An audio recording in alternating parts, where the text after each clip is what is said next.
السلام علیکم ورحمۃ اللہ وبرکاتہ۔ امید ہے آپ لوگ خیریت سے ہوں گے۔ آج کی اس ویڈیو میں جو میں آپ کو وظیفہ بتلانے لگا ہوں، یہ وظیفہ اللہ کے ہاں بہت ہی افضل اور مقبول وظیفہ ہے۔ یہ اللہ پاک کا ایک چھوٹا سا صفاتی نام ہے۔ انشاءاللہ دنیا کی جو بھی آپ کی پریشانیاں ہیں، جو بھی مشکلات ہیں، اس عمل کو، اس وظیفے کو کرنے سے اللہ پاک حل فرما دیں گے۔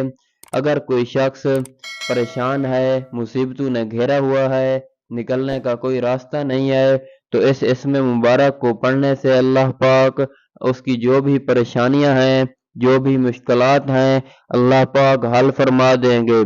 تو سب سے پہلے اس اسم مبارک جو اللہ پاک کا ایک صفاتی نام ہے، اس کی فضیلت اور برکات آپ سن لیں۔ اگر کوئی شخص ہر نماز کے بعد اس اسم مبارک کو 100 مرتبہ پڑھے گا، دنیا کے جو بھی معاملات ہیں، جو بھی پریشانیاں ہیں، مصیبتیں ہیں، اللہ پاک اس کی مدد کرتے ہیں۔ اس کے جو بھی پریشانیاں، مصیبتیں ہیں، اللہ پاک اس کی حل فرما دیتے ہیں۔ اگر کوئی شخص اس اسم مبارک کو کثرت سے پڑھے گا، ہر امر مکروہ سے محفوظ رہے گا۔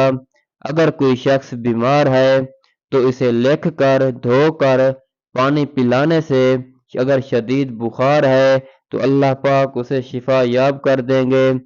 اگر کوئی شخص اس اسم کو صبح کی نماز کے بعد 298 بار پڑھے گا، اللہ تعالیٰ اس پر بہت رحم فرمائیں گے۔ اگر کوئی شخص 41 دن روزانہ 41 بار اس اسم مبارک کو پڑھے گا، اس کی جو بھی ضروری حاجت ہوں گی، جو بھی پریشانیاں ہوں گی، اللہ پاک حل فرما دیں گے۔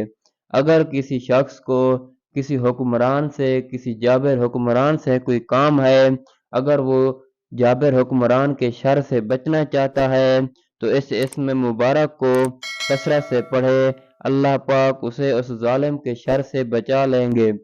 وہ اسم مبارک کیا ہے، اس ویڈیو میں آپ کو میں بتا رہا ہوں۔ اس وظیفے کا، اس عمل کا طریقہ کار غور سے سن لیں۔ وہ اللہ کا ایک صفاتی نام ہے، الرحمن۔ الرحمن، اس کا طریقہ کار غور سے سن لیں۔ جب بھی آپ اس وظیفے کو کرنا بیٹھیں، اگر آپ گھر میں کرنا چاہو تو گھر میں کر لو، اگر دکان میں کرنا چاہیں تو دکان میں کر لیں، اگر آپ کہیں اور کرنا چاہو یا مسجد میں کرنا چاہو، جہاں بھی آپ کو پریشانی کا سامنا کرنا پڑے تو اس اسم مبارک کو کثرت سے پڑھیں۔ اس کا طریقہ کار غور سے سن لیں۔ سب سے پہلے آپ نے باوضو ہونا ہے۔ وضو کرنے کے بعد آپ نے سب سے پہلے درود پاک پڑھنا ہے۔ درود پاک آپ کوئی بھی پڑھ سکتے ہو۔ جب آپ درود پاک ایک مرتبہ ہی پڑھنا ہے۔ جب آپ ایک مرتبہ درود پاک پڑھ لو، کوئی سا بھی، اگر آپ کو نماز والا درود پاک آتا ہے تو وہ پڑھ لو، نہیں تو صلی اللہ علیہ وآلہ وسلم پڑھ لو۔